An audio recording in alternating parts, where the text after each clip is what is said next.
नमस्कार दोस्तों, स्वागत है आपका स्टडी फॉर सिविल सर्विसेज में। वीडियो को पूरा देखिए। कोई भी आपका फीडबैक है, कोई सजेशन है, तुरंत वीडियो में कमेंट करके जरूर बताइए। अच्छा लगे तो वीडियो लाइक जरूर कर लीजिए और ऐसे वीडियो लगातार फ्री में पाने के लिए चैनल को तुरंत सब्सक्राइब कर लीजिए और बेल आइकन को जरूर टैप कर लीजिए ताकि आगे भी सारे वीडियो आपको मिलते रहे। यूट्यूब में फॉलो करते हैं तो प्लीज ये वाला फ्री टेलीग्राम चैनल जरूर ज्वाइन कर लीजिएगा। सारे नोटिफिकेशन, सारे अपडेट यहीं पे आते हैं, ध्यान रखिएगा। स्टडी फॉर सिविल सर्विसेज का कोई भी पेड ग्रुप अगर आपको ज्वाइन करना है तो सिर्फ 856480530969606089786445 यही नंबर है हमारे, सिर्फ जहां पे कॉल या व्हाट्सएप कर सकते हैं। इंस्टाग्राम पे हमारा पेज जरूर फॉलो कर लीजिएगा, स्टडी फॉर सिविल .सर्विसेज है। ट्विटर पे हमको जरूर फॉलो कर लीजिएगा, @स्टडी फॉर सिविल्स है। तो जब भी 97th कॉन्स्टिट्यूशनल अमेंडमेंट एक्ट 2011 की बात आएगी तो आपको एक वर्ड याद रखना चाहिए हमेशा, वो है सहकारी समितियां यानी कि कोऑपरेटिव सोसाइटीज। दरअसल इस संविधान संशोधन के द्वारा जो सहकारी समितियां थी उनको एक संवैधानिक स्थान और संरक्षण जो है प्रदान किया गया था। बेसिकली 3 बदलाव जो है संविधान में किए गए। सबसे पहला बदलाव जो किया गया वो आपके मौलिक अधिकारों में, फंडामेंटल राइट्स में किया गया। देखिए, जो अनुच्छेद 19 है वो आपको इस बात का अधिकार देता है कि आप संघ बना सकते हैं, आप सम्मेलन कर सकते हैं। इसी के साथ आपको एक और अधिकार मिल गया कि आप सहकारी समितियां जो है बना सकते हैं, यानी कि जो आपका आर्टिकल नंबर 19(1) क्लॉज सी है ये इसमें जोड़ा गया। बेसिकली इस क्लॉज सी में ऑलरेडी ही संघ और सम्मेलन 2 वर्ड दिए गए थे, इसके अंदर एक तीसरा वर्ड कोऑपरेटिव सोसाइटी जो है जोड़ दिया गया। दूसरा देखिए क्या हुआ, जो राज्य के नीति तत्व है, ठीक है, जो डीपीएसपीज है, उसमें ये कहा गया कि राज्य भी जो है सहकारी समितियों को बढ़ावा देने का कार्य करेगा। तो आपके डीपीएसपी में भी एक संशोधन हुआ। इसके अलावा देखिए संविधान में एक नया भाग जो कि है आपका 9th बी, ठीक है, ये जोड़ा गया और इस भाग को सहकारी समिति के नाम से बेसिकली आप कह सकते हैं चैप्टर का नेम दे दिया गया। तो तीन चीजें आपने जो है इसके अंदर ध्यान रखनी है। अब देखिए, जो हमारी सहकारी समितियां हैं वो 7वीं अनुसूची की जो 32वीं एंट्री है वो राज्य सूची में आती है। 3 सूचियां हैं, संघ, राज्य, समवर्ती। उसमें से जो राज्य सूची है उसकी जो एंट्री नंबर 32 है उसके अंदर देखिए सहकारी समितियां आती है, ठीक है। अगर जो हम देखें 97th वाला कॉन्स्टिट्यूशनल अमेंडमेंट एक्ट है तो अनुच्छेद 19(1) क्लॉज सी के तहत अब ये क्या है, एक मौलिक अधिकार हो गया है। अमूल एक कोऑपरेटिव सोसाइटी है और जिन्होंने भी वो कोऑपरेटिव सोसाइटी शुरू की है ये उनका एक फंडामेंटल राइट है। आप और मैं मिलकर कोई भी एक कोऑपरेटिव सोसाइटी बना सकते हैं, इट्स अ फंडामेंटल राइट, ठीक है। तो इसीलिए देखिए जो आपका इस अधिनियम के द्वारा जो है अनुच्छेद 19(1) क्लॉज सी था उसमें जो संघ शब्द था, सम्मेलन था, संघ था, इसके बाद में सहकारी समिति नाम का शब्द जोड़ दिया गया। उसके बाद डीपीएसपी की बात करें तो अनुच्छेद 43 बी इसमें जोड़ा गया और अगर चैप्टर की बात करें तो संविधान के अंदर चैप्टर नंबर 9th बी जो है जोड़ा गया। तो ये जो सारा मैंने आपको बताया ये आपका 97th कॉन्स्टिट्यूशनल अमेंडमेंट एक्ट के बारे में था। एक सिंगल वर्ड याद रखिएगा, कोऑपरेटिव सोसाइटी। इसके बाद नेक्स्ट आ जाइए आपका 99th जो है संविधान संशोधन अधिनियम 2014, ठीक है, 99 वाला। देखिए जो हमारे यहाँ सुप्रीम कोर्ट और हाई कोर्ट के जजेस की नियुक्ति की जाती है उसके लिए कॉलेजियम नामक एक सिस्टम को बेसिकली अभी तक जो है कार्यान्वित किया जाता है। लेकिन सरकार ने क्या किया, ये जो आपका 99 कॉन्स्टिट्यूशनल अमेंडमेंट एक्ट 2014 वाला था इसके द्वारा एक नई प्रणाली जो है वो लेकर आए, जो आपकी क्या थी, राष्ट्रीय न्यायिक नियुक्ति आयोग, जिसको नेशनल जुडिशियल अपॉइंटमेंट कमीशन भी बोलते थे। उन्होंने कहा भाई अब जो है कॉलेजियम के द्वारा जजों की नियुक्ति नहीं होगी बल्कि ये जो कमीशन हम लेके आए हैं इसके द्वारा जो है ये अपॉइंटमेंट्स की जाएंगी। कुछ इसके मेंबर वगैरह के बारे में उन्होंने डिटेल्स दी। लेकिन बाद में 2015 में जो है सर्वोच्च न्यायालय ने इस संशोधन को असंवैधानिक घोषित करके रद्द कर दिया। तो बेसिकली जो कॉलेजियम की प्रणाली पहले से चलती आ रही थी वो पुनः लागू हो गई, ठीक है। आपको बस पता होना चाहिए कि जब नेशनल जुडिशियल अपॉइंटमेंट कमीशन की बात आती है तो ये आपका जो 99 कॉन्स्टिट्यूशनल अमेंडमेंट एक्ट है इससे संबंधित है। इसके बाद आता है आपका 100वां संविधान संशोधन अधिनियम 2015 में, ठीक है। तो देखिए मैंने आपको पढ़ाया था कि पाकिस्तान के साथ भी हमारा कुछ जमीन को लेके मसला था। जैसे हमारे बॉर्डर के अंदर कुछ ऐसी कॉलोनीज आती थी जो उनके यहाँ बिलोंग करती थी, वैसा ही जो है उनकी तरफ था। इसी तरह की समस्या देख ले बांग्लादेश के साथ भी थी, क्योंकि फाइनली भारत से अलग होकर बना था पाकिस्तान और पाकिस्तान से अलग होकर बना बांग्लादेश। तो कुछ कॉलोनीज ऐसी थी जो उनकी तरफ थी लेकिन मतलब भारतीय राज्य क्षेत्र में वो आनी चाहिए थी, कुछ हमारी तरफ ऐसी थी जो उनके यहाँ होनी चाहिए थी। मतलब भूमि का क्या है, आदान प्रदान करना था, बॉर्डर्स को थोड़ा सा ऑर्गेनाइज करना था, इतना आप ध्यान रखिएगा। तो हमारा बांग्लादेश के साथ एक भूमि सीमा समझौता जो हुआ था और बाद में इसके लिए कुछ प्रोटोकॉल्स वगैरह साइन हुए थे, उनको लागू कराने के लिए, मतलब कि जो भूभाग का अधिग्रहण और कुछ अन्य भूभाग को बांग्लादेश को हस्तांतरण यानी कि अंतर क्षेत्रों की अदला बदली, इसको लागू कराने के लिए जो 100वां संविधान संशोधन अधिनियम 2015 वाला था, ये देखिए आया था। इस अधिनियम ने जो 4 राज्य थे, असम, पश्चिम बंगाल, मेघालय और त्रिपुरा, इनके भूभागों से संबंधित जो संविधान की पहली अनुसूची थी, पहली अनुसूची में याद कीजिए क्या दिया गया था कि भाई एक राज्य क्षेत्र जो होंगे उसकी सीमा, उसके नाम, ये सब दिए गए थे। लेकिन अगर आप किसी राज्य के बॉर्डर को जो है चेंज कर रहे हो, किसी और देश को दे दे रहे हो और उस देश से कुछ भूमि ले ले रहे हो, तो आपको पहली अनुसूची में चेंज करना होगा। तो देखिए पहली अनुसूची को भी इसके द्वारा जो है संशोधित किया गया। राइट, आप समझ गए। इसके बाद देखिए आता है आपका 101वां संशोधन अधिनियम 2016 वाला। तो 101 तो आपको पता है किस चीज से संबंधित है, तो ये आपका GST, goods and service tax से रिलेटेड है। दरअसल जो केंद्र और राज्य सरकार द्वारा लगाए जा रहे अप्रत्यक्ष कर थे, यानी कि जो आपके इनडायरेक्ट टैक्सेस थे, उसकी जगह आपका जीएसटी आया, ठीक है। और ये जो प्रस्तावित केंद्रीय और राज्य वस्तु सेवा कर था, उन सारी वस्तुओं पर लगाया जाएगा जिनमें वस्तु और सेवाओं की आपूर्ति शामिल है, सिवाय उनको छोड़कर जो सेवा कर के दायरे से बाहर रखी गई थी। नोट सो इंपॉर्टेंट, आप बस ध्यान रखिएगा 101वां संशोधन अधिनियम 2016 वाला जीएसटी से संबंधित है। एक आपने ये ध्यान रखना है कि वस्तु और सेवाओं या फिर दोनों की आपूर्ति पर जो टैक्स लगेगा, जीएसटी लगेगा, इसके लिए कानून बनाने की जो संसद और राज्य विधानसभाओं की शक्ति है, वो क्या है, समवर्ती है। यानी कि कहा गया है कि राज्य और जो हमारी केंद्र सरकार है, दोनों मिलकर इस पर कानून जो है बना सकती है। इसके अलावा देखिए जो अंतर राज्य लेन देन होगा, एक स्टेट से दूसरे स्टेट में जो लेन देन होगा, उसके लिए एकीकृत वस्तु और सेवा कर जो है लगाया जाएगा, इंटीग्रेटेड जीएसटी जो है लगाया जाएगा। फिर एक वस्तु और सेवा कर परिषद यानी एक जीएसटी काउंसिल की स्थापना की जाएगी और ऐसा जो है राष्ट्रपति के आदेश द्वारा किया जाएगा। फिर देखिए इसमें यह भी लिखा गया कि जब राज्य देखिए अपना पुराना टैक्स सिस्टम हटाकर नया टैक्स सिस्टम लगाएंगे, तो हो सकता है कुछ राज्यों को हानि हो। तो एक ये प्रोविजंस रखा गया 5वें नंबर वाला कि अगले आने वाले 5 सालों के लिए राज्यों को जो भी नुकसान होगा उस मुआवजे की भरपाई जो है केंद्र सरकार करेगी।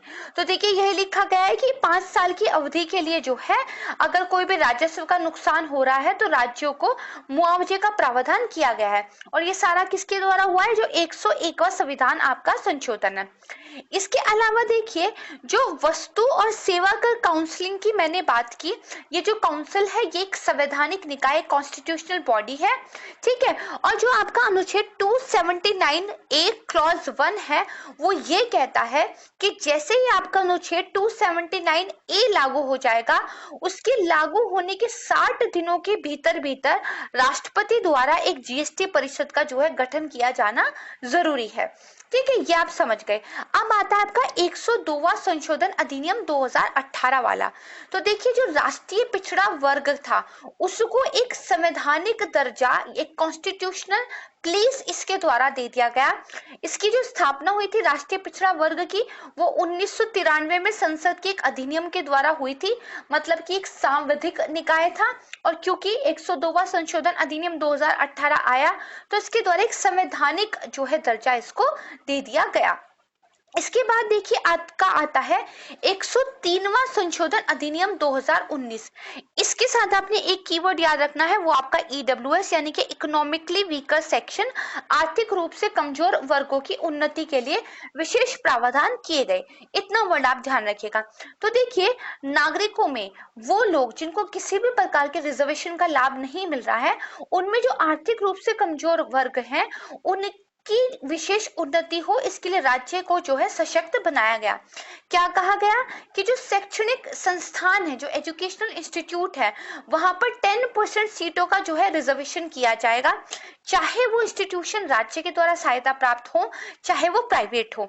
इसके अलावा देखिए, ये जो 10% का आरक्षण होगा, ये मौजूदा आरक्षण के अतिरिक्त होगा।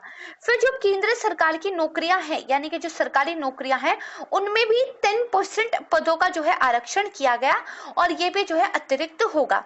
देखिए, एक चीज को थोड़ा सा ध्यान रखिएगा, चाहे मैं बोलूं 103वां संशोधन अधिनियम 2019 या फिर मैं बोलूं 124वां संशोधन बिल, ये दोनों ईडब्ल्यूएस से ही संबंधित है। अब आप कंफ्यूज हो गए होंगे कि मैम 124 वाला भी आप बोल रहे हो, 103 वाला भी बोल रहे हो, लेकिन क्या आपने एक बात का ध्यान दिया, जब मैं 124 वाला बोलती हूँ तो मैं बिल की बात कर रही हूँ, और जब 103 वाला मैं बोलती हूँ तो मैं एक्ट की बात कर रही हूँ। आइए इनके बीच का डिफरेंस समझते हैं।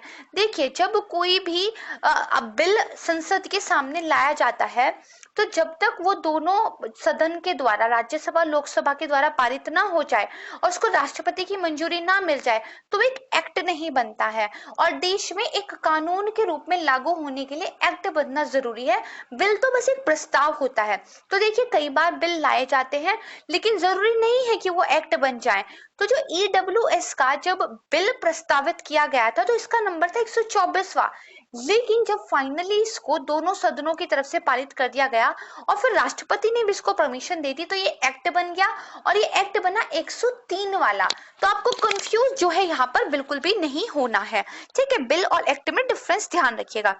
इसके बाद देखिए, जो गुजरात है वो 14 जनवरी 2019 को इस कानून को लागू करने वाला पहला राज्य बना। अगर हम यूपी की बात करें, तो जो उत्तर प्रदेश है वो गुजरात और झारखंड के बाद तीसरा राज्य जो है इस कानून को लागू करने वाला बन गया। ये तो हमने समझ लिए जो इंपॉर्टेंट कॉन्स्टिट्यूशनल अमेंडमेंट एक्ट्स थे, ठीक है। काफी डिटेल में हमने चीजों को पढ़ा है।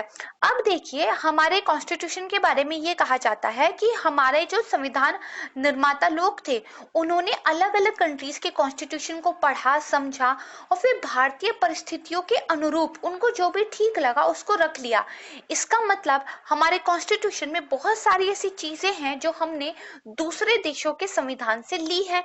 तो हमें जो है ये पता होना चाहिए कि हमारे संविधान के अंदर कुछ चीजें जो ली गई हैं उसके प्रमुख स्रोत क्या हैं, वो कहां से ली गई है। तो आइए इसको देखते हैं। तो देखिए, जो ऑस्ट्रेलिया का संविधान है, वहां से हमने क्या क्या लिया है, समवर्ती सूची, व्यापार, वाणिज्य और समागम की स्वतंत्रता और संसद के दोनों सदनों की संयुक्त बैठक, यानी कि जो ज्वाइंट सिटिंग है, ठीक है, ये हमने ऑस्ट्रेलिया के कॉन्स्टिट्यूशन से ली है। उसके बाद देखिए, जर्मनी का जो वाइमर वाला संविधान है, तो आपातकाल के समय जो मूल अधिकारों का निलंबन या स्थगन हो जाता है, ये हमने जर्मनी के कॉन्स्टिट्यूशन से लिया है। इसके बाद सोवियत संघ, ठीक है, उसके संविधान की बात करें, सोवियत संघ मतलब रूस जो कि पहले था, उसकी मैं बात कर रही हूँ। तो मूल कर्तव्य जो आपके फंडामेंटल ड्यूटीज है, और प्रस्तावना के अंदर जो न्याय की बात हुई, यानी कि जो आपका सोशल जस्टिस, इकोनॉमिकल जस्टिस और पॉलिटिकल जस्टिस का जो आदर्श लिया गया है, ये सोवियत संघीय कॉन्स्टिट्यूशन से लिया गया है। इसके बाद फ्रांस के संविधान से आपने गणतंत्रात्मक ये वर्ड लिया है, और प्रस्तावना में जो स्वतंत्रता, समता और बंधुता के आदर्श है वो यहीं से लिए हैं। दक्षिण अफ्रीका, साउथ अफ्रीका के संविधान से जो कॉन्स्टिट्यूशन में अमेंडमेंट करने की प्रक्रिया है, संविधान संशोधन की जो प्रक्रिया है, और राज्यसभा के सदस्यों के जो निर्वाचन की प्रक्रिया है, ये यहाँ से ली है। जापान के संविधान से आपने विधि द्वारा स्थापित प्रक्रिया को लिया है। जो भारत शासन अधिनियम 1935 है, सबसे ज्यादा प्रोविजंस हमारे कॉन्स्टिट्यूशन के यहीं से इंस्पायर हैं। जैसे जो संघीय तंत्र है, राज्यपाल का कार्यालय है, न्यायपालिका है, लोक सेवा आयोग है, आपातकालीन उपबंध है और प्रशासनिक विवरण है, यह हमने जो है भारत शासन अधिनियम 1935 से लिया है। इसके बाद देखिए, ब्रिटेन के संविधान से भी हम बहुत ज्यादा इंस्पायर हैं। तो जो संसदीय शासन है, यानी कि पार्लियामेंट्री जो सिस्टम है, विधि का शासन है, यानी कि जो आपका कह सकते हैं लॉ की जो आप कह सकते हैं सरकार है, विधायी प्रक्रिया है, एक नागरिकता, सिंगल सिटीजनशिप, मंत्रिमंडल प्रणाली, परमाधिकार लेख, संसदीय विशेषाधिकार, द्विसदन बात जो बाई कैरमल आपका जो सदन है, ये सब आपने कहां से लिया है, ब्रिटेन के संविधान से लिया है, राइट। इसके बाद देखिए यूएस से क्या आपने लिया है, यानी कि संयुक्त राज्य अमेरिका के कॉन्स्टिट्यूशन से।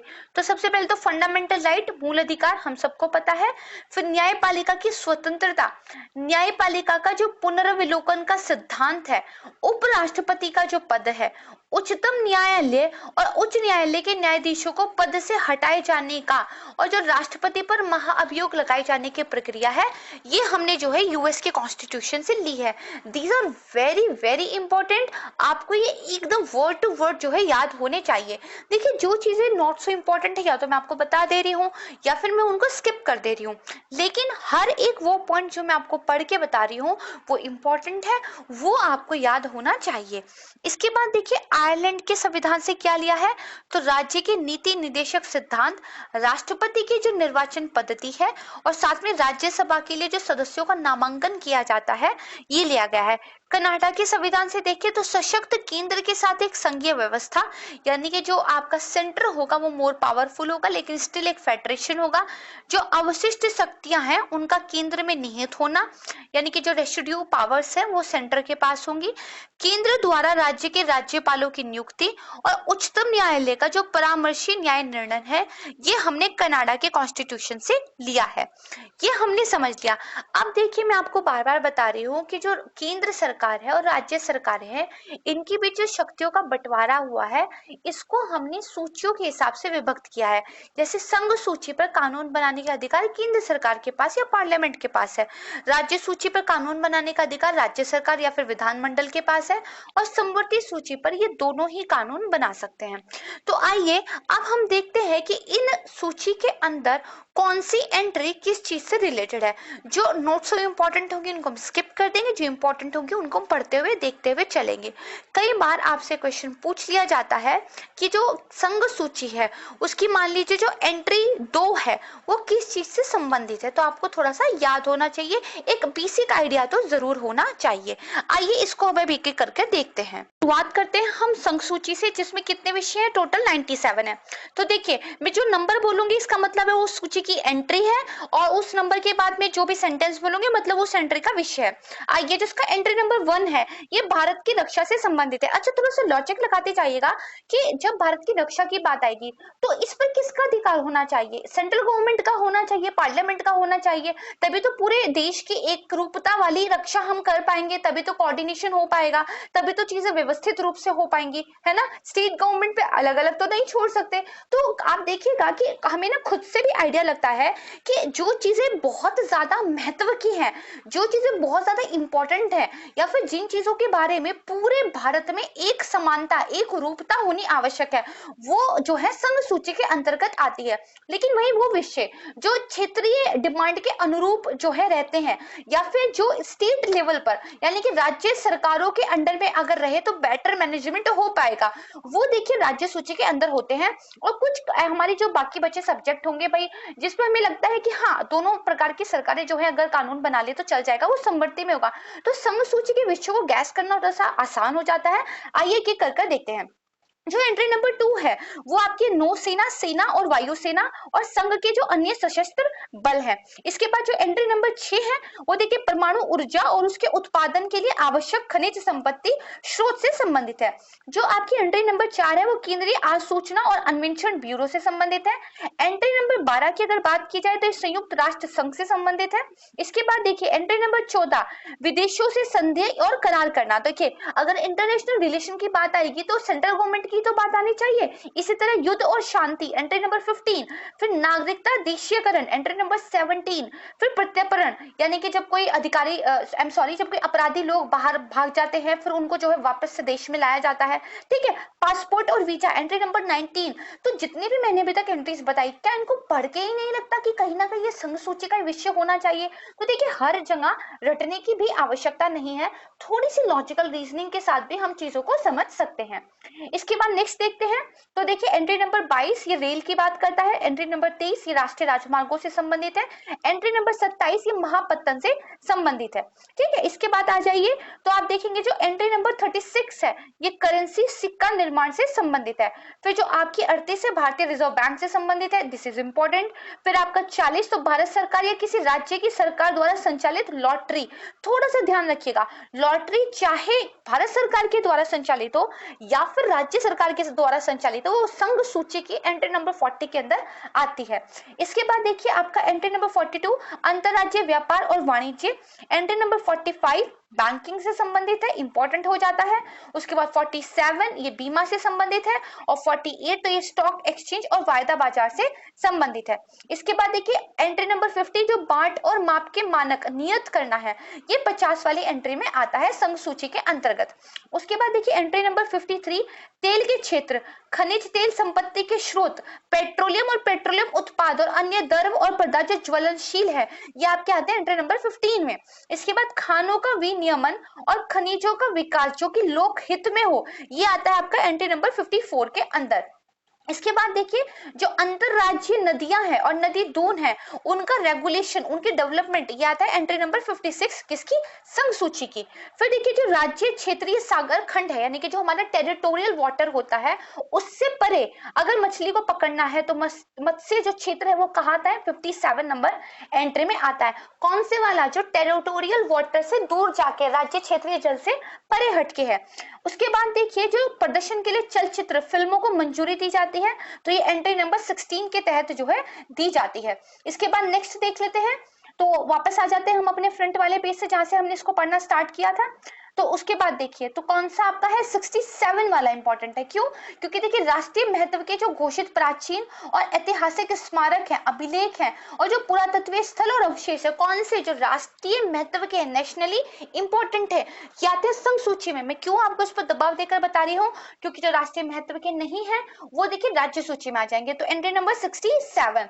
उसके बाद जनगणना इंपॉर्टेंट है, एंट्री नंबर 69। फिर आपकी संघ लोक सेवा जो सेवाएं हैं, जिसके अंदर अखिल भारतीय सेवाएं और संघ लोक सेवा आयोग आ जाता है, ये एंट्री नंबर 70 यानी कि 70 के अंतर्गत जो है आता है। उसके बाद देखिए जो उच्चतम न्यायालय है उसका गठन, संगठन, अधिकारिता और शक्तियां, ये आता है आपका एंट्री नंबर 77 में। इसके अलावा उच्च न्यायालयों का संगठन, वेरी इंपॉर्टेंट, सुप्रीम कोर्ट भी और साथ में हाई कोर्ट भी, ठीक है, ये दोनों ही संघ सूची में आएंगे। कौन सा, एंट्री नंबर 78। फिर देखेंगे यदि किसी राज्य के पुलिस बल के जो सदस्य हैं उनकी शक्तियां और अधिकारिता उस राज्य के बाहर किसी अन्य क्षेत्र पर विस्तृत करनी हो, तो ये संघ सूची के अंदर आता है, एंट्री नंबर 80 के अंदर जो है आता है, इंपॉर्टेंट है। फिर अगर कृषि से अलग जो बाकी की इनकम है उस पर कर लगाना हो तो ये एंट्री नंबर 82।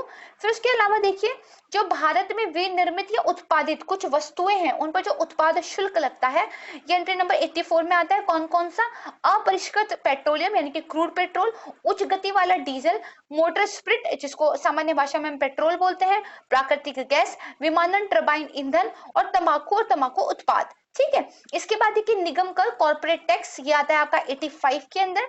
इसके बाद नेक्स्ट आ जाइए तो आपका देखिए 92 पार्ट ए यानी कि 92 का समाचार पत्रों से अलग माल का जो ये क्रय या विक्रय होगा वो भी किस दिशा में, जब ये अंतरराज्यीय व्यापार या वाणिज्य के दौरान होता हो, यानी कि जो इंटर स्टेट आप ट्रेड एंड कॉमर्स कर रहे हैं उसके अंदर जो चीजों का लेन देन होगा, खरीद बिक्री होगी, समाचार पत्रों को छोड़कर, न्यूज़पेपर को छोड़कर, ये आपकी संघ सूची की एंट्री नंबर 92 क में आएगा। इसके बाद देखिए जो ये सूची है, कौन सी, संघ सूची, इसमें जो विषय दिए गए हैं, इस विषयों से संबंधित जो कानून है, विधियां हैं, उनके विरुद्ध अगर कोई अपराध करता है तो इस पर जो है कानून बनाने की शक्ति भी केंद्र के पास है, और ये आता है संघ सूची की एंट्री नंबर 93 में। ठीक है, तो ये इंपॉर्टेंट थी, हमने देख ली।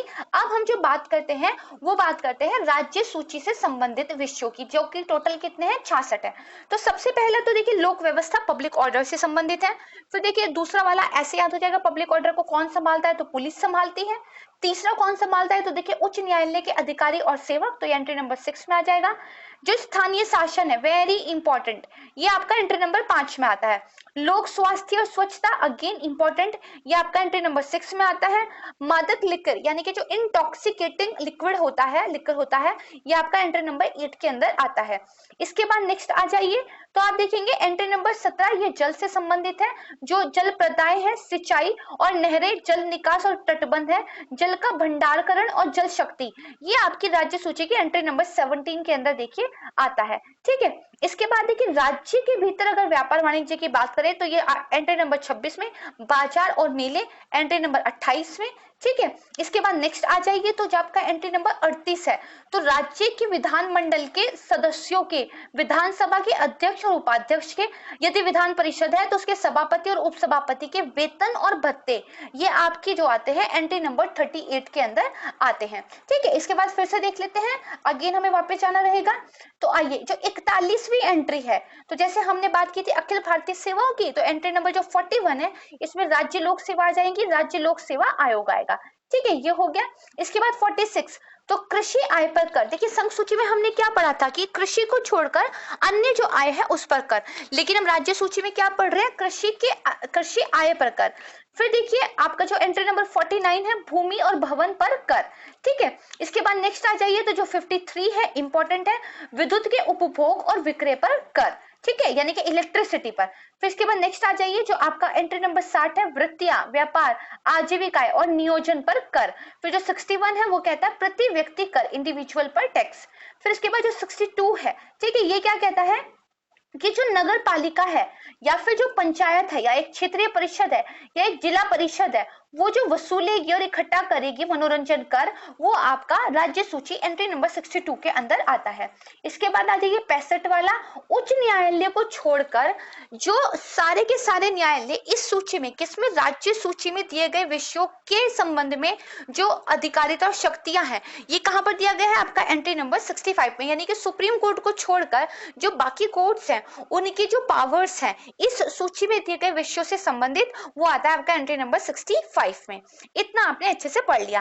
अब इसके बाद आ जाइए देखिए समवर्ती सूची, इसमें कितने विषय हैं, तो टोटल 47 है। सबसे पहले वाला कौन सा है, तो देखिए दंड विधि, यानी कि जो आपका पिनल कोड है, ठीक है, या पिनल लॉ है, इससे संबंधित है। यानी कि दंड विधि जिसके अंतर्गत ऐसे सभी विषय जो भारतीय दंड संहिता के अंतर्गत आते हैं, ये आपका आ जाएगा एंट्री नंबर 1 में। उसके बाद देखिए दूसरा किससे संबंधित, तो दंड प्रक्रिया से, यानी कि जो आपका क्रिमिनल प्रोसीजर है उससे रिलेटेड है। इसके अंतर्गत ऐसे सभी विषय जो दंड प्रक्रिया संहिता के अंतर्गत आते हैं।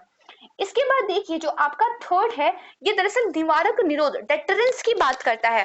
देखिए निवारक निरोध कब होता है, मान लीजिए किसी व्यक्ति पर ये हमें आशंका है कि आने वाले टाइम में देश के हित के प्रतिकूल काम कर सकता है, कुछ दंगे वगैरह करवा सकता है, तो सरकार क्या करती है, शांति को बनाए रखने के लिए बिना किसी अपराध के साबित हुए भी उस व्यक्ति को निवारक निरोध के रूप में जो है बंद करके रख सकती है। कुछ इसके साथ शर्तें जुड़ी रहती हैं, कोर्ट वगैरह से परमिशन लेनी रहती है, एक टाइम ड्यूरेशन है कि कितने मंथ के लिए आप इसको रख सकते हैं, लेकिन हाँ ऐसा किया जा सकता है। और ये देखिए समवर्ती सूची की एंट्री नंबर 3 के अंदर जो है आता है।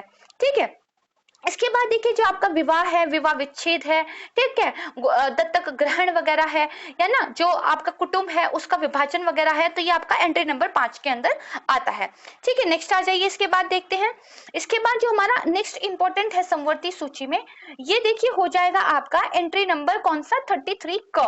क्योंकि देखिए बाट और माप मैंने बताया था, जिनके मानकों का निर्धारण करना होता है पूरे देश में समान, वो तो आपके आते हैं सम सूची के अंतर्गत, लेकिन बाट और माप जिनके अंतर्गत मानकों को नियत किया जाना नहीं है, इंपॉर्टेंट है क्योंकि दो चीजों में डिफरेंस है, ये आपका समवर्ती सूची में एंट्री नंबर 33A के अंदर आता है। कीमत नियंत्रण, ये एंट्री नंबर 34 के अंदर आता है। फिर आइए देखिए नेक्स्ट कौन सा है, जो समाचार पत्र, पुस्तकें और जो आपका प्रिंटिंग हाउसेस होते हैं, मुद्रणालय जो होते हैं, ये एंट्री नंबर 39 के अंदर आता है। फिर जो राष्ट्रीय महत्व के घोषित पुरातत्वीय स्थल और अवशेष है, उनसे भिन्न जो पुरातत्वीय स्थल या अवशेष है, ये आपकी समवर्ती सूची 40 1941 में आता है। मैंने जब आपको संघ सूची वाला बताया था तो आई थिंक मैंने राज्य बोल दिया था, उसको थोड़ा सा ध्यान रख लीजिएगा। देखिए जो नेशनली इंपॉर्टेंट आपके पुरातत्वीय स्थल है वो तो आता है आपका संघ सूची में, लेकिन उसको छोड़कर जो बाकी का है वो आपका समवर्ती सूची में आता है, इसको प्लीज ध्यान रख लीजिएगा। इसके बाद देखिए संपत्ति का अर्जन और अधिकरण ये आता है आपका 42वीं एंट्री के अंदर। ठीक है, नेक्स्ट देख लेते हैं लास्ट हमारा 46वां। इसके अंतर्गत देखिए सुप्रीम कोर्ट को छोड़कर इस सूची में जो विषय दिए गए हैं उन विषयों के संबंध में जो अन्य न्यायालय है उनकी जो अधिकारिता शक्ति उनकी जो पावर्स वगैरह होंगी वो देखिए आपकी 46 के अंदर आती है। ठीक है, इतना आप समझ गए राइट। अब देखिए इसके आगे क्या दिया गया है। अभी तक हमने क्या क्या पढ़ लिया, हमने इंपॉर्टेंट आर्टिकल्स पढ़ लिए, हमने संविधान का कौन सा भाग किस सब्जेक्ट से है ये पढ़ लिया है। ठीक है, फिर हमने जो है इंपॉर्टेंट कॉन्स्टिट्यूशनल अमेंडमेंट्स पढ़ लिए हैं, फिर हमने ये देख लिया है कि कॉन्स्टिट्यूशन में कौन सी चीज कहां से ली गई है, फिर हमने राज्य और केंद्र के बीच शक्तियों का विभाजन और उसकी जो 3 सूचियां हैं ये पढ़ लिया है। अब देखिए बात करते हैं हायरार्की की। देखिए जब भी एक प्रशासनिक स्तर पर कुछ होता है तो हमें वहां पर काम करने वाले ऑफिसर्स की सीनियोरिटी के बारे में पता होना चाहिए, भाई कौन ऊपर आता है कौन नीचे आता है। तो इसी तरह जो भारत सरकार के अधीन महत्वपूर्ण अधिकारी हैं उनको एक रैंक दी गई है। ठीक है, उस रैंक के अनुसार उनके प्रोटोकॉल वगैरह जो है डिसाइड होते हैं। तो कई बार एग्जाम में प्रश्न पूछ लिया जाता है, मान लीजिए पूछ लेंगे कि जो उप प्रधानमंत्री हैं वो रैंक में जो है सुप्रीम कोर्ट के जजेस से ऊंची उस पर आते हैं, है ना, या फिर पूछेंगे उससे नीचे आते हैं। तो जब तक आपको ये वरीयता कर्म याद नहीं होगा इस तरह के प्रश्नों का आप उत्तर नहीं दे पाएंगे। तो आइए अब जो है हम वरीयता अनुक्रम की सूची को देखते हैं। इसके बारे में एक बात ध्यान रखिएगा कि जो अनुक्रम है इनके जो आदेश हैं वो दरअसल औपचारिक अवसरों के लिए हैं, जो दिन प्रतिदिन का सरकार का काम है उससे संबंधित नहीं है। इनके बारे में जो सबसे पहले अधिसूचना जारी की गई थी जो वर्तमान में लागू है तो ये 26 जुलाई 1979 को जारी की गई थी। तो देखिए जो नंबर है वो रैंक या ऑर्डर है और उस नंबर के सामने जो है विभिन्न पदाधिकारियों के नाम रखे गए हैं। तो अच्छा एक बात बताइए, भारत का सर्वोच्च अधिकारी कौन है? तो राष्ट्रपति है, प्रेसिडेंट है। You are very right. तो इसलिए जो सबसे पहली रैंक है वो देखिए किसके नाम जाएगी? राष्ट्रपति के। रैंक 2 पे आते हैं उपराष्ट्रपति, रैंक 3 पे आते हैं प्रधानमंत्री। उसके बाद देखिए रैंक 4 पर राज्यों के राज्यपाल आते हैं, लेकिन अपने अपने राज्य में, यानी कि यूपी का जो राज्यपाल अगर यूपी के अंदर किसी प्रोटोकॉल को फॉलो करना है तो रैंक नंबर 4 पर आते हैं। लेकिन अगर यूपी के राज्यपाल गुजरात में गए हैं तो प्रोटोकॉल की दृष्टि से उनकी रैंक नीचे चली जाएगी, जो हम देखेंगे। फिर देखिए 5वें नंबर पर आते हैं भूतपूर्व राष्ट्रपति। इसके बाद देखिए 5th का ए पार्ट, इसके अंदर आते हैं आपके उप प्रधानमंत्री। फिर देखेंगे जो छठा है तो छठे में जो भारत के मुख्य न्यायाधीश है, यानी कि जो हमारे चीफ जस्टिस ऑफ इंडिया है, और साथ में लोकसभा के अध्यक्ष, इनको समान रैंक दी गई है, रैंक नंबर 6। इसके बाद देखिए जो आपकी रैंक नंबर 7 है, जो केंद्रीय मंत्रिमंडल के मंत्री हैं, राज्यों के मुख्यमंत्री अपने अपने राज्य में, जो नीति आयोग के उपाध्यक्ष है और जो भूतपूर्व प्रधानमंत्री है, इन सबको रैंक नंबर 7 पे रखा गया है। फिर देखिए 7 का पार्ट ए, जो भारत रत्न से सम्मानित व्यक्ति हैं उनको यहाँ पर रखा गया है। ठीक है, उसके बाद देखिए 8वीं रैंक पर देखते हैं तो भारत स्थित विदेशों के जो असाधारण और पूर्णाधिकारी राजदूत हैं, साथ में जो राष्ट्रमंडल देशों के उच्चायुक्त हैं, राज्यों के मुख्यमंत्री अपने अपने राज्य के बाहर, यानी कि यूपी का मुख्यमंत्री गुजरात में, और राज्यों के राज्यपाल अपने अपने राज्यों के बाहर। मैंने आपको बताया था ना, एक तो राज्यपाल की रैंक अपने राज्य में वो हाई है, लेकिन जो वही राज्यपाल अपने राज्य से बाहर होते हैं तो रैंक थोड़ी सी लो हो जाती है। तो जितने भी मैंने आपके नाम लिए सारे के सारे सम्मिलित रूप से रैंक नंबर 8 पर आते हैं। फिर देखिए रैंक नंबर 9 तो उच्चतम न्यायालय के न्यायाधीश, सीजेआई मैंने ऊपर बोला था, लेकिन सुप्रीम कोर्ट के जो अन्य जजेस हैं वो देखिए यहाँ पर आते हैं। उसके बाद 9th का भी देखिए पार्ट ए, तो जो संघ लोक सेवा आयोग के अध्यक्ष हैं, मुख्य निर्वाचन आयुक्त हैं, भारत के नियंत्रण और महालेखा परीक्षक हैं, सम्मिलित रूप से रैंक नंबर 9 में आते हैं। इसके बाद 10th नंबर पे देखते हैं तो जो राज्यसभा के उपसभापति हैं, राज्यों के उप मुख्यमंत्री हैं, लोकसभा के उपाध्यक्ष हैं, क्योंकि लोकसभा अध्यक्ष की मैं बात कर चुकी हूँ पहले ही, नीति आयोग के जो सदस्य हैं, केंद्र के जो राज्य मंत्री है, और साथ में रक्षा मंत्रालय में जो रक्षा संबंधी मामलों के कोई अन्य मंत्री हैं। ये सब के सब कहाँ आते हैं? तो ये सब के सब आते हैं रैंक नंबर 10 पर। ठीक है, इतना आप समझ गए राइट। अब इसके बाद हम थोड़ा सा नेक्स्ट देख लेते हैं। ठीक है, 11वें नंबर पर कौन आता है? तो देखिए भारत के महान्यायवादी, मंत्रिमंडल के सचिव, उप राज्यपाल अपने अपने केंद्र शासित प्रदेशों में, यानी कि जो आपके लेफ्टिनेंट गवर्नर होते हैं, जो अपनी यूटीज में होते हैं, वो रैंक नंबर 11 पे आते हैं। इसके बाद आती है रैंक 12वीं, जनरल अथवा उनके समान रैंक वाले जो सेना अध्यक्ष होंगे। ठीक है, ये आपके 12th रैंक में आएंगे। इसके बाद नेक्स्ट देख लेते हैं, जो रैंक नंबर आपकी 13th है, भारत स्थित विदेश के जो असाधारण दूत है और पूर्णाधिकारी मंत्री हैं, ये 13वां में आएंगे। नेक्स्ट देख लेते हैं, तो राज्यों के विधानमंडलों के जो सभापति हैं और अध्यक्ष हैं अपने अपने राज्य में, जो उच्च न्यायालयों के मुख्य न्यायाधीश हैं अपने अपने क्षेत्राधिकार में, ये आता है रैंक नंबर 14 पर। उसके बाद रैंक नंबर 15, राज्यों के मंत्रिमंडल स्तर के मंत्री अपने अपने राज्य में, केंद्र शासित प्रदेशों के मुख्यमंत्री और दिल्ली के मुख्य कार्यकारी पार्षद अपने अपने केंद्र शासित प्रदेशों में केंद्र के उप मंत्री, ये सारे 15 में आएंगे। फिर देखिए जो 16वां है, लेफ्टिनेंट जनरल अथवा उनके समान रैंक वाले स्थानापन्न सेना अध्यक्ष। देखिए जो टॉप 10 है उनको तो प्लीज बहुत ज्यादा अच्छे से याद कर लीजिएगा, क्योंकि बहुत संभावना रहती है कि प्रश्न वहां से पूछा जाएगा। उसके बाद जो बाकी है वहां से इंपॉर्टेंट जो है उनको पूछ लेगा, और ये आपको कैसे पता चलेगा, प्रीवियस ईयर क्वेश्चन देख के। प्रीवियस ईयर क्वेश्चन देख के कि कहाँ से प्रश्न पूछा जाता है, बहुत ज्यादा संभावना रहती है कि वहीं से जो है बार बार क्वेश्चन पूछा जाएगा। इसके बाद देखिए जो केंद्रीय प्रशासनिक ट्रिब्यूनल के अध्यक्ष है, यानी कि जो सेंट्रल एडमिनिस्ट्रेटिव ट्रिब्यूनल के अध्यक्ष होंगे, अल्पसंख्यक आयोग के अध्यक्ष, राष्ट्रीय अनुसूचित आयोग का अध्यक्ष, राष्ट्रीय अनुसूचित जनजाति आयोग के अध्यक्ष, उच्च न्यायालयों के मुख्य न्यायाधीश जो कि अपने अपने क्षेत्राधिकार से बाहर है, साथ में उच्च न्यायालयों के अवर न्यायाधीश जो कि अपने अपने क्षेत्राधिकार में, ये सब 17वें नंबर की रैंक पर आते हैं। नेक्स्ट देख लेते हैं, जो राज्यों के मंत्रिमंडल के मंत्री हैं अपने अपने राज्य से बाहर, और राज्यों के विधानमंडल के जो सभापति और अध्यक्ष हैं अपने अपने राज्य से बाहर। फिर देखिए जो एकाधिकार और प्रतिबंधित व्यापार आयोग के अध्यक्ष हैं, राज्य विधानमंडलों के जो उपसभापति और उपाध्यक्ष हैं अपने अपने राज्य में, और फिर जो राज्यों के राज्य मंत्री हैं अपने अपने राज्य में, और फिर जो केंद्र शासित प्रदेशों के मंत्री हैं, दिल्ली महानगर परिषद के कार्यकारी पार्षद हैं जो कि अपने अपने केंद्र शासित प्रदेश में। नेक्स्ट देखिए जो केंद्र शासित प्रदेशों की विधानसभाओं के अध्यक्ष हैं, दिल्ली महानगर परिषद के सभापति हैं अपने अपने केंद्र शासित प्रदेश में, ये सारे के सारे सम्मिलित रूप से रैंक नंबर 18 पर आते हैं, नोट सो इंपॉर्टेंट।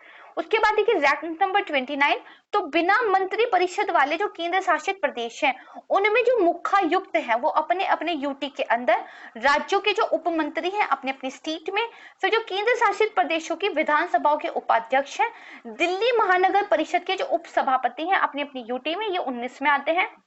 नेक्स्ट आप देखेंगे तो राज्यों के विधानमंडलों के उप सभाध्यक्ष तथा उपाध्यक्ष अपने अपने स्टेट के बाहर, राज्यों के राज्य मंत्री अपने अपने स्टेट के बाहर, उच्च न्यायालयों के अवर न्यायाधीश अपने अपने क्षेत्राधिकार से बाहर, ये सब आते हैं रैंक नंबर 20 में, नोट सो इंपॉर्टेंट। फिर नेक्स्ट देखिए इंपॉर्टेंट है संसद के सदस्य रैंक नंबर 21 पर, राज्यों के उप मुख्यमंत्री अपने अपने राज्य के बाहर रैंक नंबर 22। इसके बाद देखिए रैंक नंबर 23, काफी सारे लोग, आर्मी कमांडर, उप थल सेना अध्यक्ष या अन्य सेवा में उनके समकक्ष वाले कोई अधिकारी। फिर राज्य सरकारों के मुख्य सचिव अपने अपने राज्य में, भाषाई अल्पसंख्यक आयुक्त। देखिए जब मैंने जनजाति आयोग की बात की थी, जब मैंने अनुसूचित जाति आयोग की बात की थी, उनकी रैंक कहीं ऊंची थी, लेकिन देखिए भाषाई अल्पसंख्यक आयुक्त की रैंक उनसे क्या है, थोड़ी सी कम है।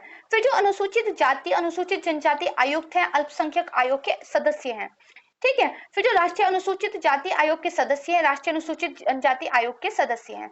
फिर जनरल की रैंक के या उनके समकक्ष रैंक वाले अधिकारी, भारत सरकार के सचिव, ठीक है, अल्पसंख्यक आयोग के सचिव, अनुसूचित जाति और अनुसूचित जनजाति आयोग के सचिव, राष्ट्रपति के सचिव, प्रधानमंत्री के सचिव, लोकसभा व राज्यसभा, ठीक है, इनके सचिव, सॉलिसिटर जनरल, केंद्रीय प्रशासनिक अधिकरण के उपाध्यक्ष, सारे के सारे सम्मिलित रूप से रैंक 23 में आते हैं, नोट सो इंपॉर्टेंट। फिर देखिए 24वें में लेफ्टिनेंट जनरल की रैंक अथवा उनके समान रैंक वाले कोई अधिकारी। इसके बाद आता है आपका जो है 25, इसको एक बार देख लीजिएगा, उतना ज्यादा इंपॉर्टेंट ये नहीं है, ठीक है। तो जो मैंने आपको पहले बताया वो सबसे ज्यादा जरूरी है, तो उनको थोड़ा सा ध्यान से देख लीजिएगा, प्रश्न बनने की जो संभावना रहती है वो यहीं से रहती है। अब इतना आपने पढ़ लिया। अब देखिए भारत के आजाद होने से पहले जब ये घोषणा हो गई थी कि भाई भारत को अब जो है स्वतंत्रता प्रदान कर दी जाएगी, तो एक अंतरिम सरकार का गठन जो है किया गया था। तो उस अंतरिम सरकार में किस सदस्य ने कौन से डिपार्टमेंट को बेसिकली होल्ड किया था, इससे प्रश्न पूछे जाते हैं। साथ ही जब भारत आजाद हो गया, हमारा 1947 में पहला मंत्रिमंडल बना, तो किस सदस्य ने कौन से डिपार्टमेंट को हेड किया, इससे भी प्रश्न बनते हैं और काफी बार रिपीटेटिवली ये पूछा जाता रहा है, तो हमें जो है इसके बारे में पता होना चाहिए। तो नेक्स्ट जो हम डिस्कस करेंगे वो यही करेंगे कि जो भारत की अंतरिम सरकार थी और जो भारत का जो है स्वतंत्रता के बाद पहला मंत्रिमंडल था, इसमें किसने कौन से डिपार्टमेंट को होल्ड किया था। आइए एक एक कर समझते हैं।